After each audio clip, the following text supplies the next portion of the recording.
forma en que actúa nuestro sistema inmunológico, beneficiándonos obviamente, y la forma como actúa nuestro sistema inmunológico cuando actúa de manera equivocada. Puede realmente rápidamente provocarnos daño irreversible e inclusive llevarnos a la muerte. Hoy se conmemora, más bien, se ha denominado el Día Mundial del Lupus y como es parte de lo que yo hago, pues hoy es un día especial y tenemos un evento especial con las pacientes que tienen lupus.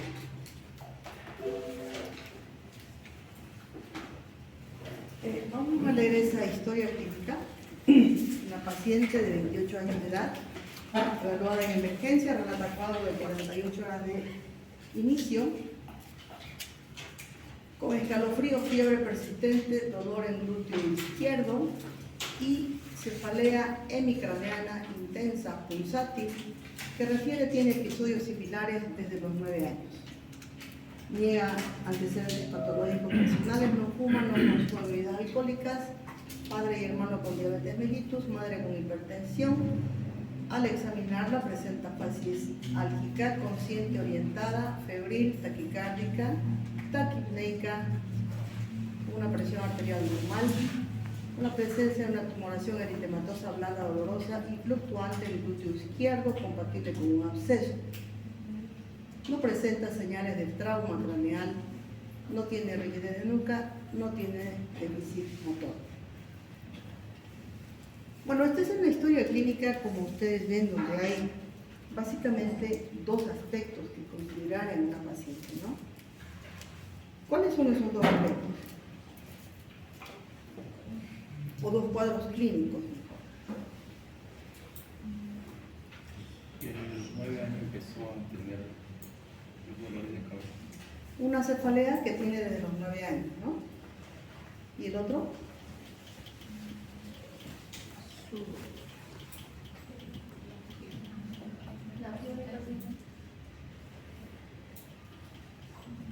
Tiene familiares con diabetes y hipertensión. Esos son antecedentes, ¿no? Yo me refiero a cuadros clínicos que tiene la paciente. ¿Perdón? La fiebre que tiene, la fiebre persistente. ¿A qué crees que se debe la fiebre? Al absceso.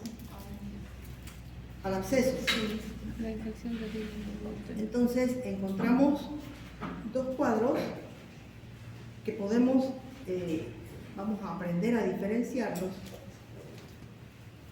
Uno, el cuadro que más llama la atención, que es el cuadro que se caracteriza por fiebre, y dentro del examen físico se encuentra una tumoración eritematosa, blanda, dolorosa y fluctuante en el glúteo izquierdo, compatible con un absceso. Claramente explicado un proceso inflamatorio y una respuesta febril porque la paciente tiene un absceso. Esa es una parte de la historia clínica, pero hay otra parte que también está bien identificada, que ella tiene cefalea. Y la cefalea como tal es un síntoma bastante común. Yo creo que aquí, en todo este grupo que estamos, con algunas excepciones, todos hemos debido tener alguna vez cefalea.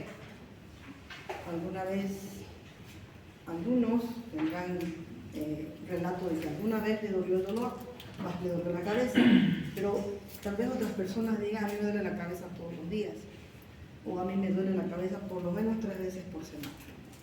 ¿Sí? ¿A quiénes les duele la cabeza? ¿Quiénes han tenido, mejor, quiénes no han tenido nunca dolor de cabeza? Nadie, parece que todos han tenido alguna vez dolor de cabeza, ¿no? ¿Quiénes han tenido dolor de cabeza esta semana? Varios, ¿no?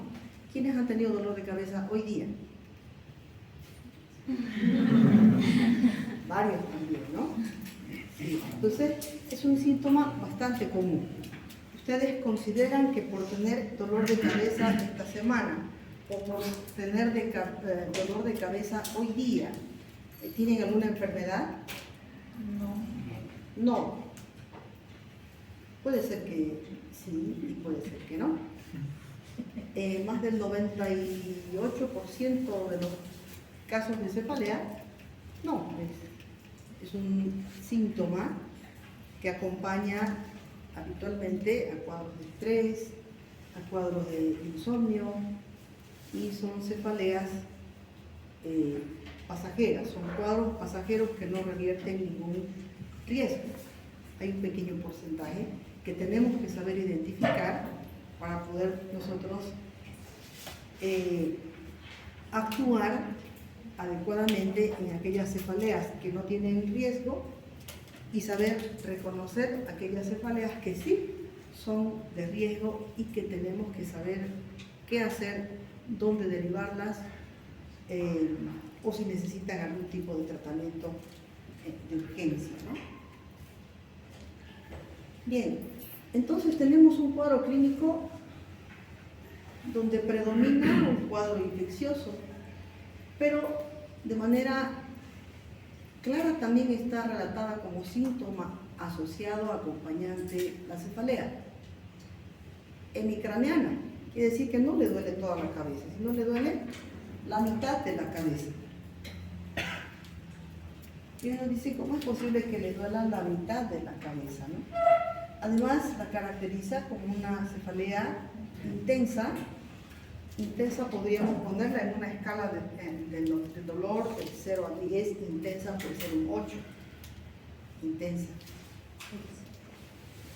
Y además pulsátil, es decir, que siente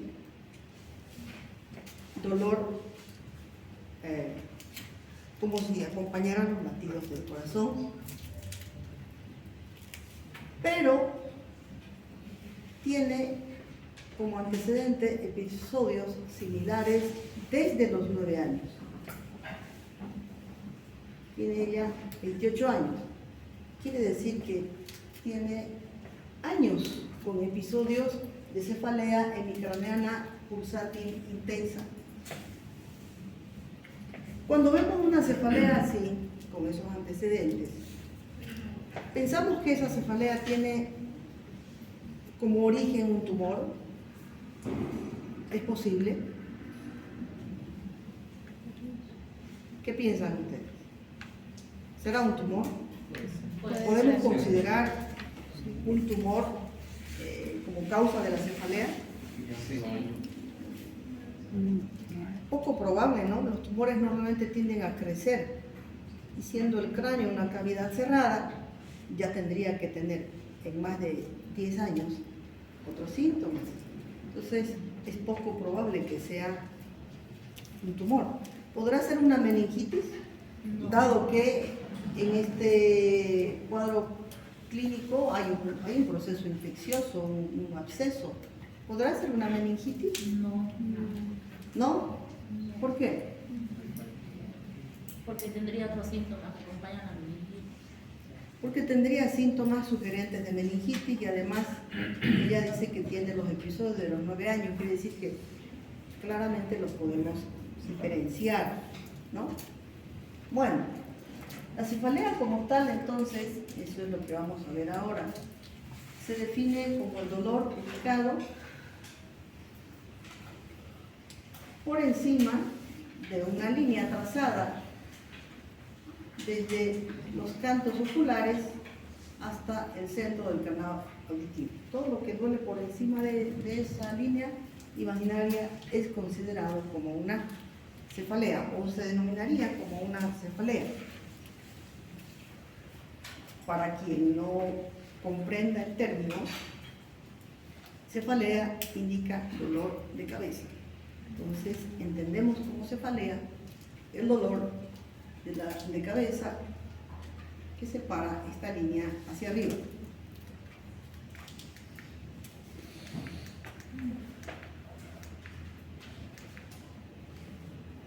Es bastante frecuente, les decía, tiene una prevalencia bastante alta. Si hacemos una encuesta de personas adultas, como nosotros por aquí, por ejemplo, Aquí nomás, casi el 100%, o el 100% ha tenido dolor de cabeza. Nadie dijo que no lo tenía. El 100% de este grupo ha tenido cefalea. Pero aquí dice que hay una prevalencia en adultos del 47%.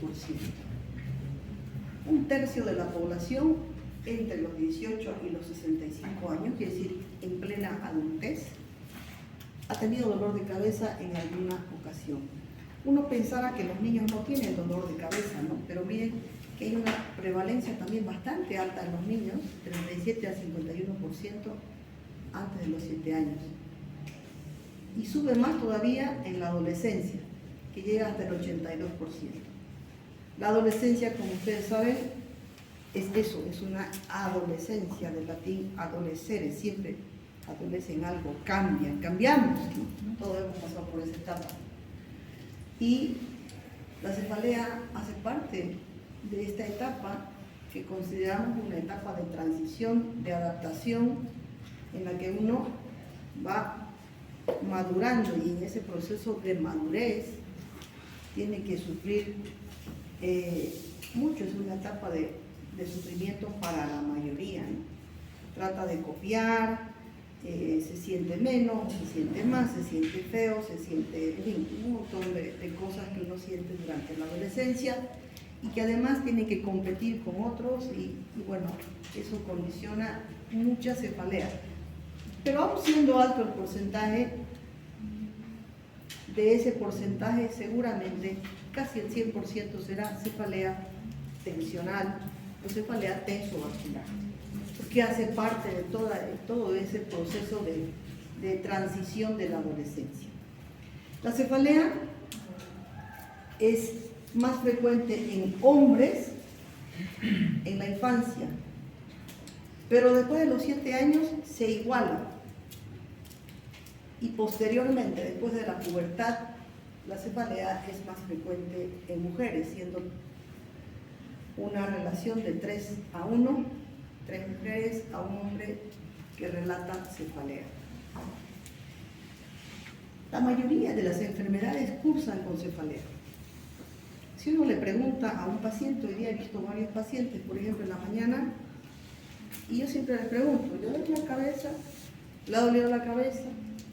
Y todos dicen sí, hoy día todas dijeron sí. Bueno, la mayoría de mis pacientes son mujeres, ¿no? No tuve un varón. Todos dicen sí, les duele la cabeza, todos han tenido dolor de cabeza. Pero dentro de el qué hacer médico, el qué hacer clínico, corresponde interrogar sobre la cefalea. La mayoría de las veces es un síntoma asociado que no revierte mayor importancia. Pero tenemos la obligación de saber interrogar y saber cuáles son los signos de alarma que nos deben preocupar y nos deben llevar a enfocarnos en la cefalea y tratar de resolver el problema que tiene la paciente en el contexto de esa cefalea. Entonces es un desafío diario porque es muy frecuente y hay cefaleas que necesitan que al interrogar uno se da cuenta que ese es el camino, ese es el cuadro que uno tiene que buscar cuando el paciente viene por consulta, ¿no? El miércoles, la anterior semana vino una paciente, por ejemplo, con dolor del hombro derecho, le dolía el hombro derecho, le dolía la cara lateral del cuello y tenía cefalea. Una cefalea que ella antes no tenía y que había comenzado justo con este dolor de hombro que tenía 2 semanas de evolución. Ella viene por dolor de hombro. Al examinarla, hay asimetría en las fosas supraclaviculares. La fosa supraclavicular derecha la encontré abombada. La examiné, presión arterial normal, no hay signos meningios, rigidez de nuca, etc. No hay. Entonces la examino ya en sentada, las fosas supraclaviculares, y encuentro una contractura de los trapecios y una tumoración dura, poco móvil, quiere decir adherida, y dolorosa a la palpación profunda, más o menos unos 2 centímetros, se palpaba así, dura, dolorosa, y encontré otra un poco más pequeña hacia atrás que no estaba provocando ninguna molestia, la encontré, la presioné y también tenía dolor. El punto es que la articulación del hombro no tenía ningún problema, los tejidos extraarticulares no tenían ningún problema, había contractura y una masa tumoral en fosa supraclavicular izquierda.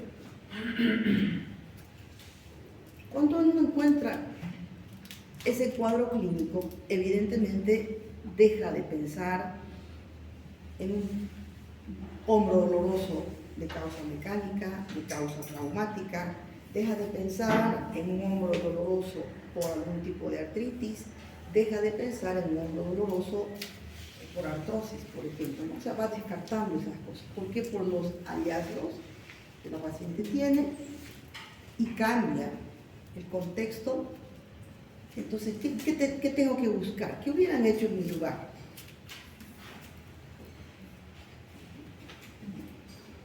Una tomografía. Una tomografía. ¿De qué? La tomografía, la normal, digamos. ¿Pero de qué parte? Ah, de la Parte del torácico arriba. tórax sería. Ajá. Evidentemente, cuando encontramos una tumoración aquí, eso tiene que ser un ganglio, ¿no? Sí. Porque está lleno de adenopatías. Entonces, una adenopatía dura, adherida, dolorosa, que causa retracción de la fascia muscular que está encima y que tiene asociada una cefalea que la paciente no tenía antes. La paciente no tenía cefalea, sino se inicia junto con el cuadro clínico. Entonces, ya, ¿qué tengo que buscar yo? Una neoplasia. Mujer, 49 años, con un ganglio supraclavicular derecho. Se había hecho, estamos en mayo, en diciembre se había hecho exámenes ginecológicos, pero no se hizo mamografía. Tenía un Papá Nicolau normal, según ella. Yo no lo vi, pero la paciente refiere que tiene un Papá Nicolau normal, ecografía ginecológica normal, pero no hizo mamografía. ¿Cuál es el cáncer más frecuente en las mujeres? Mamá. No. Cáncer Cuello de uterino. El cáncer de cuello Cuello uterino. uterino. El segundo cáncer más frecuente es el cáncer de mama, ¿no? Entonces, vamos relacionando las cosas. Mujer de 49 años que no ha hecho hace 2 años su control ginecológico con una adenopatía, una tumoración dolorosa, adherida, que causa contractura del músculo. Evidentemente tengo que buscar un cáncer de mama, ¿no? La examiné y no palpé ningún nódulo mamario de la mama derecha, pero no es mi especialidad, puedo equivocarme, ¿no? De todos modos no encontré nada palpable y tiene razón su compañero, hay que investigar otra cosa. Tengo que pedirle una mamografía, tengo que pedirle, antes de pedir una tomografía, identificar qué es esto, un examen más accesible, más barato, que es una ecografía de partes blandas, y de acuerdo a lo que me reporte la ecografía, si es que eso evidentemente es un ganglio, tengo que pedir una tomografía. ¿Para qué? Porque si esto es un ganglio adherido con características de malignidad en una cefalea reciente, tengo que buscar si hay un ganglio es que hay metástasis, ¿no? Tengo que buscar que metástasis también cerebrales como causa de la cefalea. Entonces, lo que dice aquí es muy importante. A veces nos topamos con retos para uno que tiene que desmenuzar los síntomas del paciente y examinar, obviamente, al paciente. Hay que examinar al paciente. La paciente ya volvió con su ecografía, es un ganglio grande, doloroso, todavía no se ha hecho la mamografía, pero si no fuera un CA de mama, como posibilidad, ¿qué otro tipo de neoplasias causan tumoración supraclavicular, en hueco supraclavicular? Los linfomas. Hay que buscar los linfomas también, ¿no? Entonces, estamos en proceso diagnóstico y como ahorita no hay plata, los pacientes no tienen mucha plata, hay que esperar que tenga las condiciones para que se hagan sus exámenes, que seguramente va a dar eso, ¿no? Va a ser o de pulmón, o de mama, o un linfoma. Y la tomografía nos dirá si es que hay algún compromiso de parénquima cerebral también. Entonces, lo que dice aquí abajo en amarillo dice: es un desafío diario para el clínico, ya que de un diagnóstico, de un correcto abordaje de dicha condición depende el desenlace y la calidad de vida de los pacientes. Es cierto, entonces una cefalea puede ser en la mayoría de los pacientes un problema que no revierte en un riesgo, y en otras ocasiones pues siempre atentos a lo que pueda estar condicionando esa cefalea. Fíjense lo complicado que resulta entender las cefaleas, ¿no? Uno diría dolor de cabeza y ya es un síntoma, pero lo que viene detrás de una cefalea es lo que más importa y permite la clasificación extensa de las cefaleas. No necesitan aprenderse esto, ¿ya? No necesitan aprenderse eso. Pero lo que quiero mostrarles es que realmente es complejo el abordaje de una cefalea y muchas enfermedades cursan con cefalea. Básicamente, las cefaleas son primarias o secundarias. Primarias, las más frecuentes, las que se originan por un trastorno principalmente vascular, son lo que se llaman las cefaleas vasculares, tensovasculares, donde se incluye la migraña, que es un cuadro bastante frecuente. Fisiopatológicamente, las cefaleas están mediadas por dos vías. La primera, por activación de los nociceptores, ya saben que son nociceptores, en respuesta a una lesión tisular, distensión visceral u otros factores. Si hablamos de lesión tisular o distensión visceral, compresión, aumento de volumen, hipertensión endocraniana, estamos hablando de una cefalea. ¿Qué tipo de cefalea?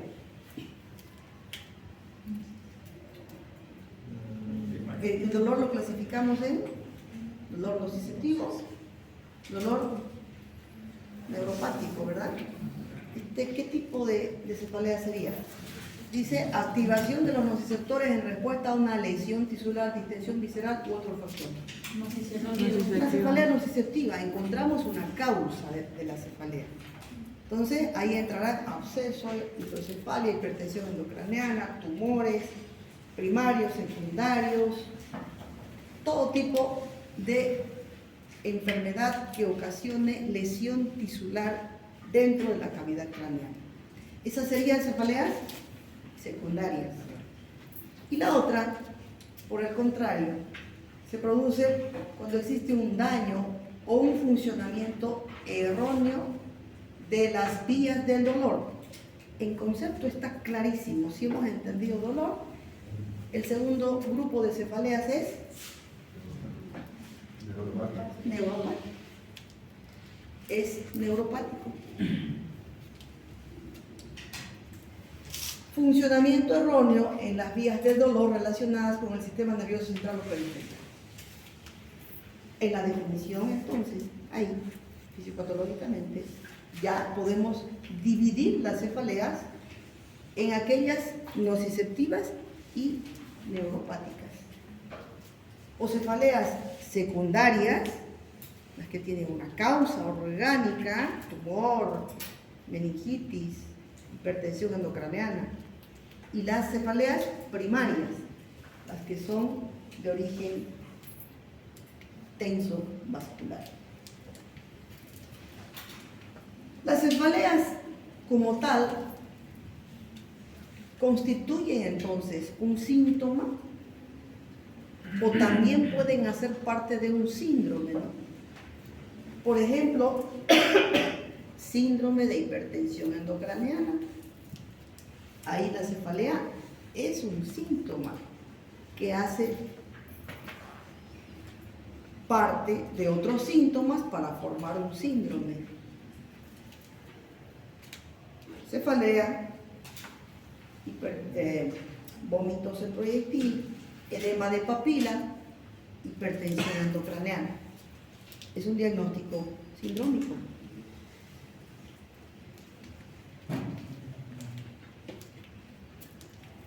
Y otras veces la cefalea, como aquí, es en realidad un teatro donde nosotros tenemos la obligación de descubrir qué hay al abrir esas cortinas y podremos encontrar muchas causas de cefalea, pero que no tengan ningún riesgo. Y solamente y excepcionalmente encontraremos cefaleas como síntoma principal y al examinar encontraremos una arteria temporal como aquí en la imagen, dilatada, gruesa, eritematosa en un paciente varón, debe tener unos 65 años y que nos hace pensar claramente en un cuadro vascular inflamatorio grave que se llama arteritis temporal. Entonces, interrogar, examinar al paciente con cefalea es un momento crucial para todos los médicos porque vamos a poder dividir a estos pacientes en una cefalea primaria o en una cefalea secundaria. Si es una cefalea secundaria, tendremos que saber qué hacer con ese paciente. Algunos elementos nos hacen pensar a qué se relaciona una cefalea, como por ejemplo la evolución de la cefalea. ¿Cómo se presenta una cefalea? Una cefalea de inicio abrupto, es decir, no tengo cefalea ahorita y luego de 5 segundos, 1 minuto, tengo cefalea. Es una cefalea de inicio hiperagudo o periagudo, como dice aquí, ¿no? Y ahí hay que pensar en causas como por ejemplo una hemorragia subaracnoidea, hemorragia intracraneal, crisis hipertensiva, cefalea por trauma acústico o neuralgia del trigémino. Cuando la cefalea tiene inicio agudo, es decir, uno va sintiendo que el dolor va aumentando de intensidad en medida que pasan los minutos a horas, entonces pensaremos en una meningitis, encefalitis, abscesos, hidrocefalia, sinusitis, glaucoma, accidente cerebrovascular hemorrágico, migraña y cefalea racemosa o cefalea de Walton. Y el inicio insidioso de la cefalea es el que más miedo nos debe dar, porque aquí una cefalea de inicio insidioso, y es una cefalea que duele poquito, tomo algo, mejora, pasan unos días, duele más fuerte, tomo algo, vuelve a mejorar, pero va a ir creciendo, aumentando. Esa es la cefalea que la mayoría de las veces es una cefalea que hay que ponerle atención.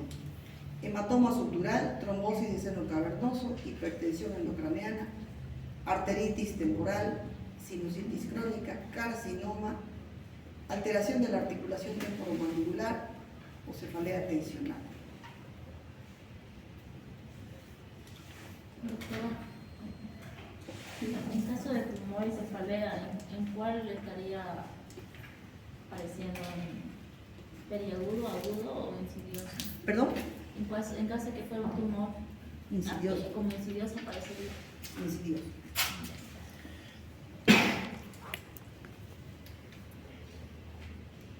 ¿Qué tenemos que preguntar en un paciente con cefalea? ¿Desde cuándo tiene cefalea? ¿Cómo comienza esa cefalea? ¿Cómo comenzó? El patrón temporal quiere decir duración y frecuencia de las crisis, si es que viene en crisis, ¿no? Localización del dolor, si es que es holocraneana, hemicraneana, ocular. Síntomas acompañantes: náuseas, vómitos, fotofobia, fonofobia, desencadenado por actividad física o asociado a sintomatología autonómica. Signos que preceden o acompañan a la cefalea, como fotopsias, visión borrosa, pérdida de la visión, parestesias. Ayer vino una paciente que me dice: doctora, yo nunca tenía dolor de cabeza y de pronto aquí en este ojo ya he ido al oculista 2 veces y me han dado unos colirios. Dice: yo creo que el oculista no ha leído cefalea. Y dice, me ha dado unas gotas, dice el oculista, y le digo yo, o sea, cefalea hemicraneana, hay que prestarle atención, ¿no? Peor si no tenía antes. Sí, empiezo a ver he visto como unas manchas negras y después veo amarillo alrededor de mi ojo, alrededor de yo estoy mirando, veo amarillo y después me da un dolor muy intenso. ¿No tenía eso? No, no tenía eso. Bueno, el paciente tiene una artritis reumatoidea y su médico le había iniciado tratamiento para la artritis reumatoidea y entre esos medicamentos está el metotrexate. El metotrexate es un inmunosupresor y como efecto secundario es desencadenar cefalea tipo migrañosa. Ni el médico tratante le explicó, y peor el oftalmólogo le dijo que era algo ocular y le dio gotas. Obviamente nunca va a mejorar. Entonces, es otro caso, por ejemplo, de una cefalea de reciente comienzo, pero si uno interroga, siendo hemicraneana, con síntomas acompañantes como fotopsias, visión borrosa, por ejemplo, hemicraneana, obviamente hay que saber que el metotrexate desencadena migraña. O sea, suspender el metotrexate y hacer tratamiento en caso de que volvieran las crisis nuevamente, ¿no? Bien, características del dolor: pulsátil, opresivo, urente, punzante o como descarga eléctrica, antecedentes de cefalea previa, factores precipitantes y agravantes como el alcohol, alimentos, sueño, menstruación. ¿Cómo mejora esa cefalea? La respuesta al tratamiento y el motivo de consultas en urgencia, es decir, qué ha hecho que el paciente vaya ese momento a emergencia, porque tampoco está exento el paciente que tiene migraña de tener una hemorragia subaracnoidea y que ese momento pues sea la hemorragia subaracnoidea la causa del dolor de cabeza, ¿no? La cefalea no está exento. Entonces hay que ver la evolución, el cual ha sido el motivo de consulta por el cual el paciente ha ido a urgencias. Las migrañas normalmente no son motivo de que el paciente vaya a emergencia. Tengo una paciente que tiene lupus, que tiene asociado síndrome de anticuerpo antifosfolípido, que es un cuadro que se asocia a trombosis y característicamente abortos repetidos. En las pacientes que tienen abortos repetidos, siempre hay que investigar síndrome de anticuerpo antifosfolípido asociado a lupus eritematoso o primario. Bueno, ella ha tenido cuatro abortos y sí tiene un síndrome de anticuerpo antifosfolípido, pero además tiene migraña. Una migraña de las peores que yo he podido ver, que solo mejoran, o sea, le vienen de forma intermitente y solo mejoran internándose y mejoran con morfina. Y no es adicta, mejoran con morfina. Anticuerpos, Fosfolípido. Antifosfolípido. Gracias. Síndrome de anticuerpo antifosfolípido. Bueno, resulta que esta chica, hemos logrado ya que está embarazada y está haciendo tratamiento y control de su embarazo, porque ella ha perdido ya 4 bebés. Y ya estamos en el 6º mes, quiere decir que ya ese bebé incluso puede nacer y ya puede batirse afuera, ¿no? Entonces ella está muy contenta y tuvo una crisis de migraña.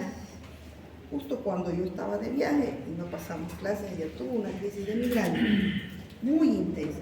Ella ya sabe cómo van a empezar, empezó en la noche con un dolor que va aumentando, hemicraneano, y que después le ocasiona vómitos. Ya sabe el cuadro clínico y ella toma un antimigrañoso que es el sumatriptán, tomó sumatriptán, no mejoró y el dolor ya estaba intolerable.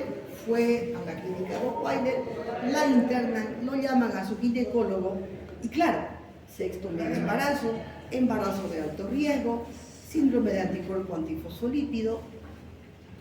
¿Qué le pueden dar a la paciente? Porque si le dan morfina, la morfina es depresor respiratorio del centro respiratorio, pero no solo de la mamá, sino que atraviesa la barrera placentaria y puede deprimir al bebé. Le dieron tramadol, peor los vómitos, no paraba de vomitar. Bueno, y ni el ginecólogo ni los médicos que la atendían, llamaron a la neuróloga y le dieron pregabalina. Y la pregabalina es un antimigrañoso, pero preventivo de la migraña, no en la crisis de migraña, ¿no?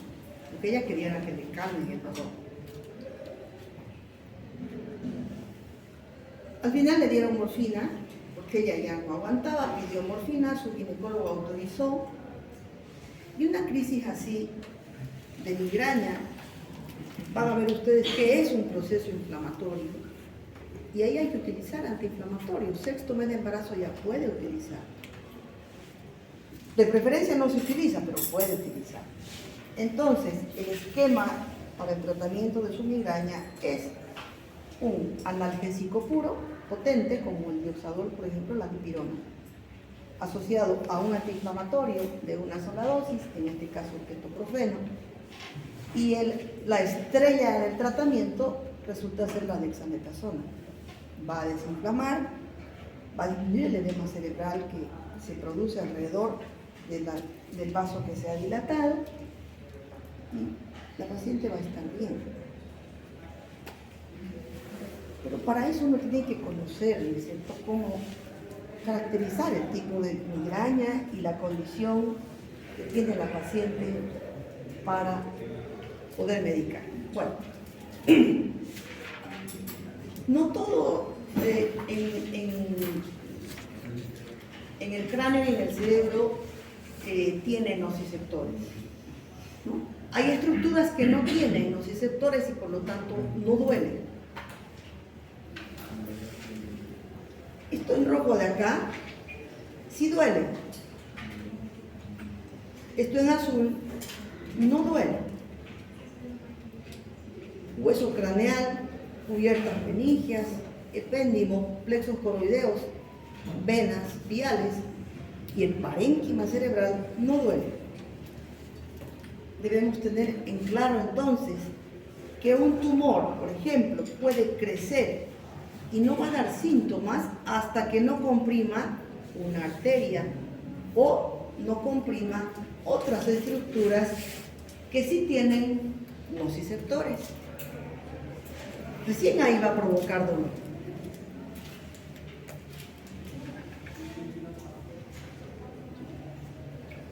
El dolor lo vamos a poder clasificar de acuerdo a la estructura que tenga nociceptores y que desencadene entonces la respuesta dolorosa. Van a ser entonces cefaleas vasculares, la migraña o la jaqueca y diferentes otros tipos de cefaleas vasculares, como por ejemplo la cefalea de Horton. Cefaleas por contractura muscular. La contractura muscular va a llevar a isquemia y puede provocar cefalea tensional, disfunción articular, por tracción o inflamación. ¿De qué? De estructuras intracraneanas que tienen nociceptores. Ahí estarán las arteritis, cambios en la presión intracraneal, tumores cerebrales. Cefalea por lesión estructural, lesiones nasales, lesiones paranasales, lesiones oculares, glaucoma sobre todo, osteoartritis cervical. Y las neuralgias craneales, principalmente la neuralgia del trigémino, que es una neuralgia de las neuralgias, creo que es la más frecuente.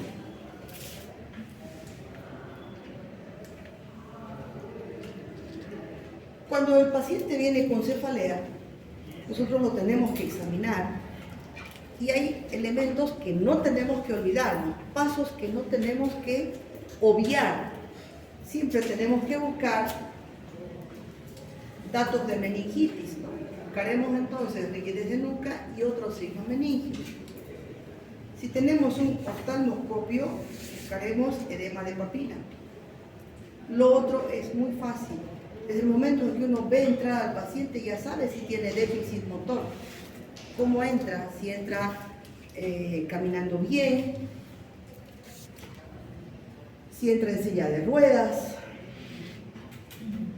Podemos ver alteraciones en la marcha, pero también podemos examinar muy fácilmente. Levante el brazo, mueva las manos y podemos evaluar la sensibilidad, alteraciones del estado de conciencia, si es que está orientado en tiempo, espacio y persona, la marcha y siempre buscar signos de traumatismo. Entonces son partes del examen físico que uno lo hace muy rápidamente y que nos van a dar datos de una cefalea que tenga algún otro riesgo o que sea una cefalea secundaria. Entonces, rigidez de nuca, edema de papila, déficit motor, por ejemplo, un paciente con cefalea y asimetría facial, desvío de la comisura labial, es una parálisis facial, ¿no? Hace un par de meses me llama mi cuñado y me dice, oye, tengo un dolor feo de cabeza, ¿no? Venía al consultorio, le digo, no, va al consultorio. Y cuando llega, yo ya lo vi. Estaba con la comisura labial desviada. Y él ya había tenido otras crisis de parálisis facial periférica, ¿no?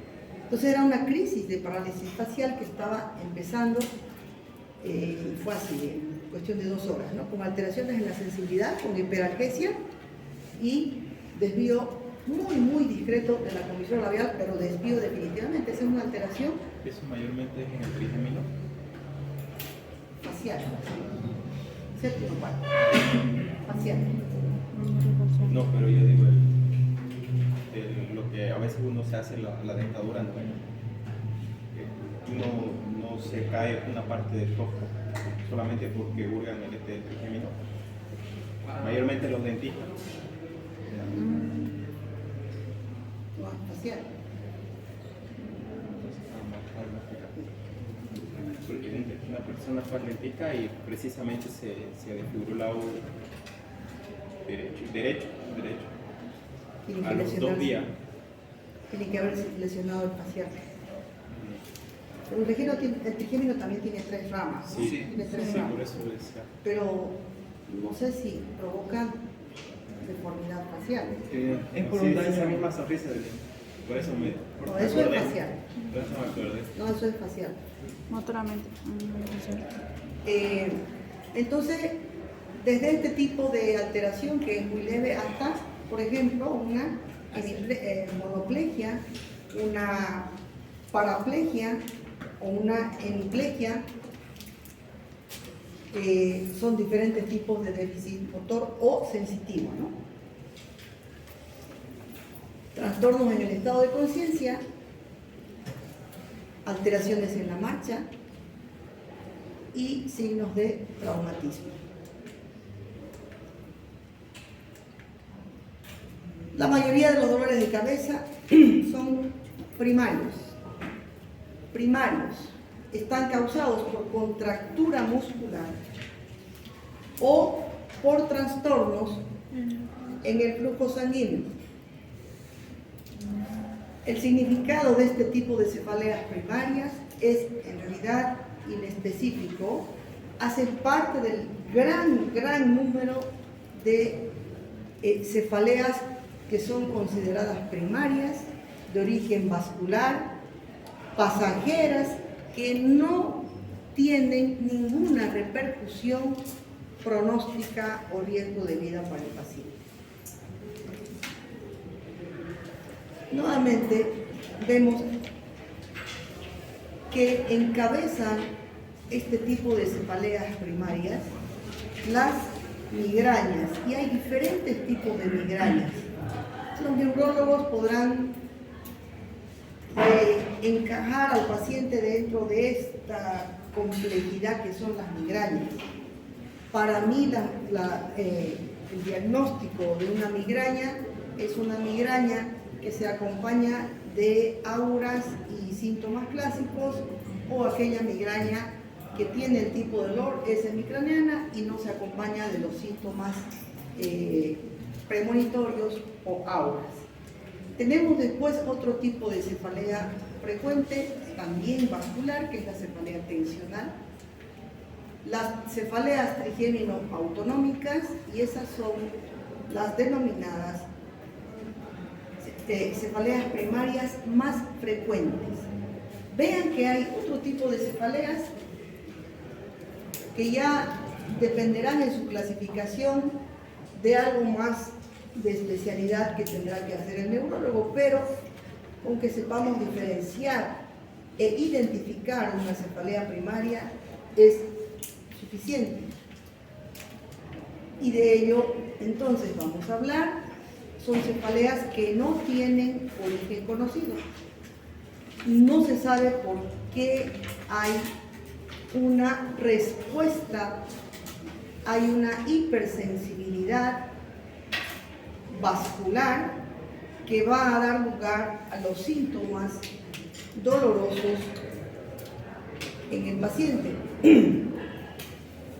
La característica principal que aparece en el momento en que el paciente ya siente dolor, que es el momento, digamos, final de un proceso que ha comenzado y da lugar como síntoma principal al dolor al final, es la vasodilatación de una o más ramas de la carótida.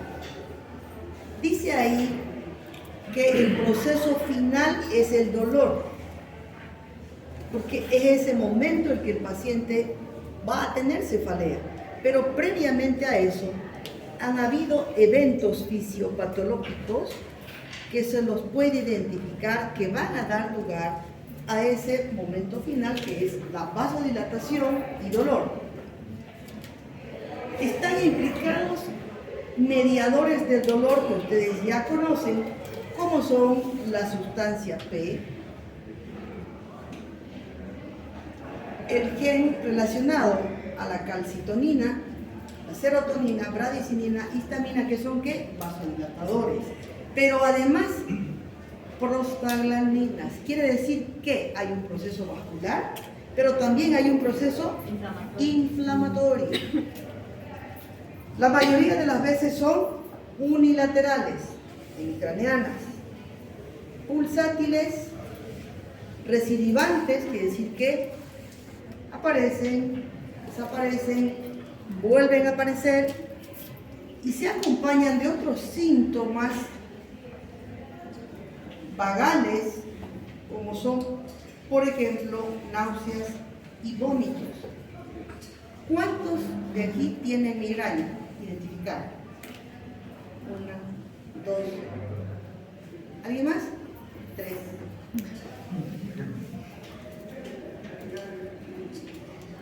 Yo sé que voy a tener migraña porque empiezo a tener como sueño, no sueño, sino ganas de bostezar. Es una bostezar sin sueño en realidad, nada más son ganas de bostezar. Bostezar, y después siento una contractura aquí en el cuello y yo sé que voy a tener crisis de migraña. Algunas veces aparecen lo que se llaman los escotomas o las lucecitas, eso que uno ve, algunas veces, no siempre.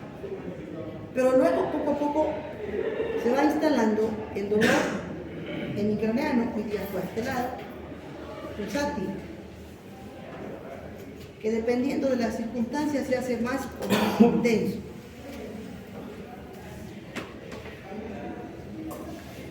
Cuando está pasando ya la migraña, da sensación de náuseas y algunas veces vómitos. ¿Así es tu migraña? ¿Sí? A mí me tiende a doler el ojo, como presión, luego el cuello y el dolor va subiendo y me duele esta parte. ¿Y a vos? Igual, pero sí con el náusea. Son síntomas muy parecidos. Síntomas bien parecidos. ¿Qué más le llama la atención aquí? ¿Por qué? 1, 2, 3. Relatamos migraña. Claramente migraña. ¿Por qué presencia de vómito? Ahorita te voy a explicar. ¿Cuál fue su pregunta? Disculpe usted. ¿Qué le llama la atención de que 3 personas aquí tengamos migraña? Son mujeres. Son mujeres. La migraña es más frecuente en las mujeres. Un dato no menos importante, ¿no? No menos importante, es importante. Bueno, este es un esquema de cómo se produce la migraña, en la que siempre hay factores desencadenantes, como por ejemplo el estrés, el insomnio, algún tipo de alimentos, el tabaco, pero también hay predisposición genética. En mi familia, de 6 hermanos, 4 tenemos migraña. De mis sobrinos, que creo que son 14, por lo menos 7 tienen migraña. Entonces somos familia de migrañosos. Genéticamente alguna cosa debemos tener, no está identificada, pero hay predisposición genética. Doctora, Sí. cuando usted refirió sobre respecto a los alimentos que puede producir migraña, como qué tipo de alimentos, porque a mí me pasa con la fritura, que yo la verdad no sé si tengo migraña, pero suelo tener dolores de cabeza demasiado fuertes, pero nunca me he puesto a pensar en eso, pero sí cuando como, por ejemplo, las milanesas me da doler y me empieza a doler, pero yo sí o sí me tomo migraña y a veces ni se me pasa. Fíjense cómo uno tiene que observar al paciente hasta cómo habla, ¿no? Dice, me empieza a doler, dice. ¿Qué significa? Es que me Dolor palpita palpitante. Dolor pulsátil. Se toma un migral, el migral tiene que vasoconstrictor y se duerme.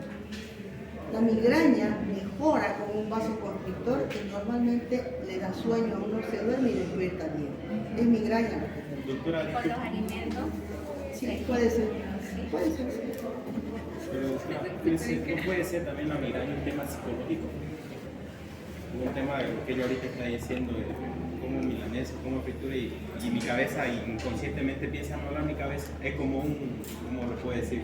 Condicionante. Como un sobrino que vaya a tu casa, sí o sí me vaya a acomodar todo, más o menos algo así. ¿Podría ser? ¿Sería? No. No. Bueno, decía que hay predisposición genética y hay factores desencadenantes sobre esa predisposición genética, ¿no? Se produce por la presencia de un factor desencadenante, activación de los núcleos del RAFET y el locus ceruleus. Hay una señal neurológica que se distribuye a nivel cortical y provoca vasoconstricción. Esa vasoconstricción va a ser la causante de los auras o los síntomas anunciantes de la migraña. Esos síntomas anunciantes de la migraña son, por ejemplo, el dolor en el cuello, el sueño, las náuseas, son los escotomas, la intolerancia a los olores fuertes, la intolerancia a los ruidos muy intensos o agudos, o a veces parestesias. Esos son los síntomas que se llaman aura y que se producen por una isquemia cortical secundaria a la activación de estos núcleos. A partir de ahí se encadena, se activa el sistema trigémino vascular, hay liberación de mediadores del dolor, vasodilatación, inflamación estéril, es decir, no ha habido un daño que desencadene inflamación, sino es una respuesta vascular anormal y presencia de dolor. Por eso dice que el evento final es el dolor. Antes de que aparezca el dolor, ha sucedido todo esto y aparece la migraña. Es una reunión, bueno, igual son las 3:15. Mañana seguimos, ¿ya?